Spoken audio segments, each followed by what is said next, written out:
feed you. We're not going to feed you information today. Well, not much information. Today's about you learning how to observe and how to record information. Okay. So we're in the, as I said, we're in the Snapper Point Formation. And again, I'll point out the undercut on the cliff there. You see there's a very sudden erosion point where you can see the darker, muddier rocks underneath. So that's the base of the Snapper Point. What I will point out here is if you follow the ledge that you're standing on around with the eye, you will see that there's a boulder, squarish looking or a rectangular looking boulder that looks like it's about to fall off the edge of the point out there. Okay, that's actually sitting on the same layer that you're standing on. Now I point that out for reference so that you know where this layer was with respect to where we are when we get down the bottom. Okay, because can everyone see that there's sort of whitish, it's a paler coloured rock, rectangular, sitting on the edge, perched precariously. Don't stand underneath it when you get down there. Okay? So that's actually sitting on, fairly sure is sitting on the same layer that we're standing on here. You can see some, back in the cliff a bit further to the right, you can see some slightly muddier looking earths. That's these things up here behind me. Okay? But your exercise here is to look at the fossils, and I know some of you have been looking at them already. They're scattered all through the rock surface here. You'll see there were some of them a little bit further down section. I don't think there's any up here. So they're in a fairly restricted horizon. What else did you see in that horizon? What were you stepping over on the way here? Did anyone see? In fact, there's a lump right there. Drops. I'm glad someone said that, because people say that every year, and the answer's no. It's not wood. It'll be right next year. It's a bit of slate.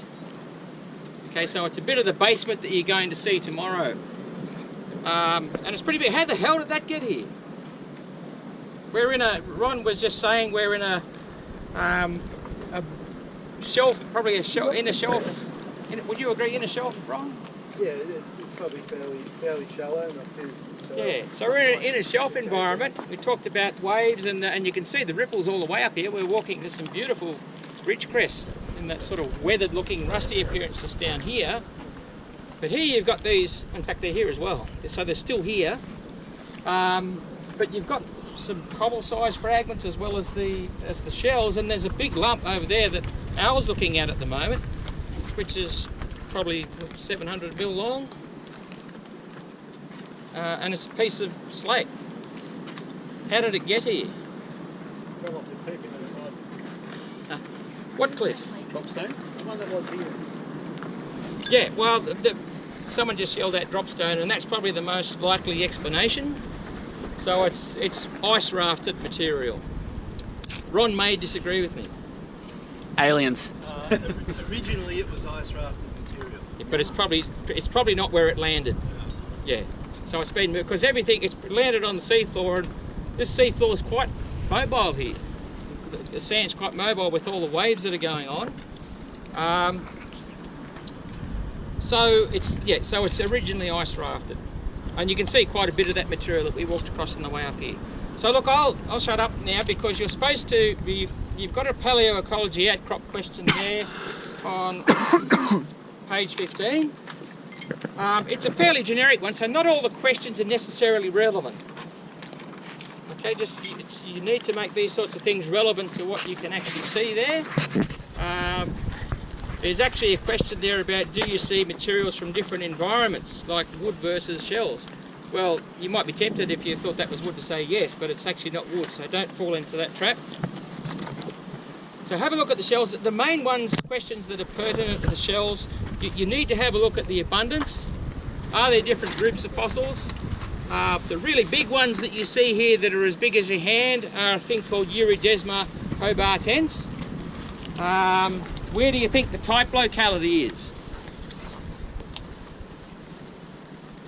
Every fossil has a type that it's often named after, is the type locality. Where's the type locality for this thing? Is that Hobart? Hobart, yeah. And in fact, if anyone's been down to Tasmania, if you ever go to Maria Island, off the east coast of Tasmania, there's a Permian deposit there, which is essentially exactly the same age as this on the northern end of the island, and the outcrop looks almost identical. It's full of this same fossil, the Uridesma. Not too dissimilar to the shells that people were picking up down here, the abalone shells. Okay, so they're a bivalve, well, polypod's a better way to describe them. So they're not the brachiopods that have got the two different shaped valves. You've got a sketch of them there on page 18. Their life position was sitting anchored in the sand by their, what's called their umbo. You'll see that the shell is very thickened there, and that's basically a gravitational thing to keep them in place, to keep them sitting upright. So that was their life position. So one of your tasks is to decide, are they still in their life position? There's all sorts of questions, because these are bivalved organisms, as to whether the shells are still conjoined or whether they've been separated. You might remember questions when you did mulberry last year and booty, looking at the brachiopods there. If the shells are separated, which way are they sitting? Are they sitting concave down, or are they sitting concave up? Or is it evenly distributed? Okay. The other comment I would make is things are not always as they seem.